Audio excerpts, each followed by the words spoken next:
ஆலயா cotton வேட்டிகள் ஷர்ட்டுகள் wedding celebration. Uttar Pradesh மாநிலம் மைன்புரி பகுதியை சேர்ந்தவர் 26 வயதான இளைஞர் அருண். இவருக்கு திருமணமாகாததால் தனக்காக ஜோடியை இன்ஸ்டாகிராம் பக்கத்தில் தேடி வந்துள்ளார். அப்போது ராணி தேவி என்ற பெண்ணின் இன்ஸ்டா ஐடி அருணின் கண்ணில் பட்டுள்ளது. அருண் அந்த பெண்ணின் ப்ரொஃபைலின் உள்ளே சென்று பார்த்தபோது இளமையான தோற்றத்தில் ஏராளமான புகைப்படங்களை பதிவிட்டிருந்துள்ளார். இவற்றையெல்லாம் பார்த்த உடனேயே அருண் காதலில் விழுந்துள்ளார். தனக்கானவள் இவள்தான் என நினைத்த அருண் ராணி தேவியின் டிஎம் பக்கத்தில் உருகி உருகி காதல் மெசேஜ்களை அனுப்பியுள்ளார். மறுமுனையில் ராணி தேவியும் சளைக்காமல் ஹாட்டின்களை பறக்க விட்டு அருணை காதலித்து வந்துள்ளார். பின்னர் இருவரும் தினமும் மணிக்கணக்காக வீடியோ காலில் பேசி காதலை வளர்த்து வந்துள்ளனர். வீடியோ காலிலும் தனது காதலி இளமையாக அழகாக இருப்பதாக நினைத்து அருண் சந்தோஷத்தில் மிதந்துள்ளார். இப்படியே 1.5 வருடம் ஓடிய நிலையில் 2 மாதத்திற்கு முன்பு அருண் ராணி தேவியின் மொபைல் எண்ணை வாங்கி போன் செய்து, எவ்வளவு நாள் தான் இப்படியே வீடியோ காலில் பார்ப்பது, அழகான உன் முகத்தை நேரில் பார்க்க ஆசையாக உள்ளது என தெரிவித்துள்ளார். பின்னர் இருவரும் ஒரு நாள் நேரில் சந்திக்க முடிவு செய்துள்ளனர். சந்திக்கும் இடத்திற்கு ஆசையோடு அருண் சென்றபோது அங்கு காதலியை அங்கும் இங்கும் தேடியுள்ளார். அப்போது வயதான பெண் ஒருவர் நான் தான் ராணி தேவி என அருணிடம் கூற, அதனை பார்த்த அருணிற்கு தூக்கி வாரி போட்டுள்ளது. இவ்வளவு நாளாக ஆயாவையா காதலித்து வந்தோம் என அருண் அதிர்ந்து போயுள்ளார்.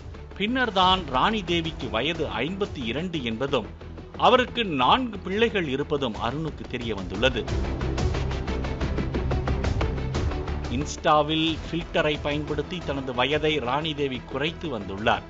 மேலும் காதலிக்கும் போது அருண் செலவுக்காக ராணி தேவியிடம் 1.5 லட்சம் ரூபாய் வாங்கியுள்ளார். ராணி தேவியின் உண்மையான தோற்றத்தை அறிந்த அருண் ராணி தேவியிடம் இருந்து தப்பிக்க முயன்றுள்ளார்.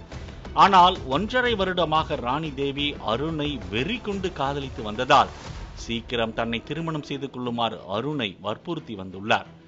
திருமணத்திற்கு அருண் மறுப்பு தெரிவித்த நிலையில் என்னிடம் வாங்கிய 1.5 லட்சம் ரூபாய் பணத்தை உடனே திருப்பிக் கொடு, என்னை திருமணம் செய்யவில்லை என்றால் பண மோசடி செய்ததாக போலீசிடம் புகார் கொடுத்து விடுவேன் என ராணி தேவி மிரட்டியுள்ளார்.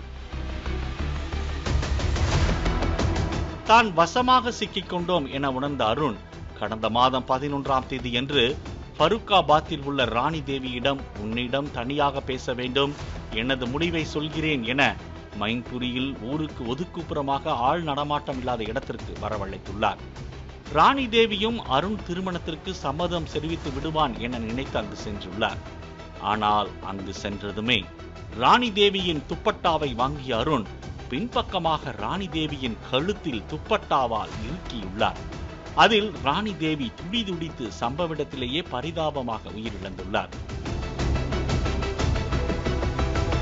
உடனே ராணி தேவியின் உடலை அங்கிருந்த புதருக்குள் வீசிவிட்டு மொபைலில் இருந்த சிம் கார்டையும் வீசிவிட்டு அங்கிருந்து சென்றுள்ளார். சில தினங்களுக்கு பின்பு ஊருக்கு ஒதுக்குப்புற பகுதியில் அழுகிய நிலையில் ஒரு பெண்ணின் சடலம் கிடப்பதாக மைன்புரி போலீசாருக்கு பொதுமக்கள் தகவல் தெரிவித்துள்ளனர். முதலில் இறந்தது யார் என தெரியாமல் போலீசார் குழம்பி தவித்துள்ளனர். பின்னர் அந்த பகுதியில் காணாமல் போன பெண்களின் விவரங்களை வைத்து விசாரித்த போதுதான் இறந்தவர் ராணி தேவி என்பது தெரிய வந்துள்ளது. ராணி தேவியின் மொபைல் எண்ணிற்கு வந்த கால் ஹிஸ்டரியை போலீசார் எடுத்து பார்த்தபோது இறப்பதற்கு முன்பு வரை அடிக்கடி அருணோடு பேசி வந்தது தெரிய வந்துள்ளது. உடனே போலீசார் அருணை பிடித்து விசாரித்த போது இன்ஸ்டா ஃபில்டர் பயன்படுத்தி தனது வயதை மறைத்து ஏமாற்றியதால் ஆத்திரத்தில் கொலை செய்தேன் என ஒப்புக்கொண்டுள்ளார். பின்னர் அருணை போலீசார் கைது செய்து சிறையில் அடைத்துள்ளனர். ஆலயா காட்டன் வேட்டிகள் ஷர்ட்டுகள் வெட்டிங் செலிப்ரேஷன். பிளே ஸ்டோர் மற்றும் ஆப் ஸ்டோரில் இருந்து பாலிமர் செயலியை QR கோடு மூலம் பதிவிறக்கம் செய்யுங்கள். செய்திகளை உடனுக்குடன் பெறுங்கள்.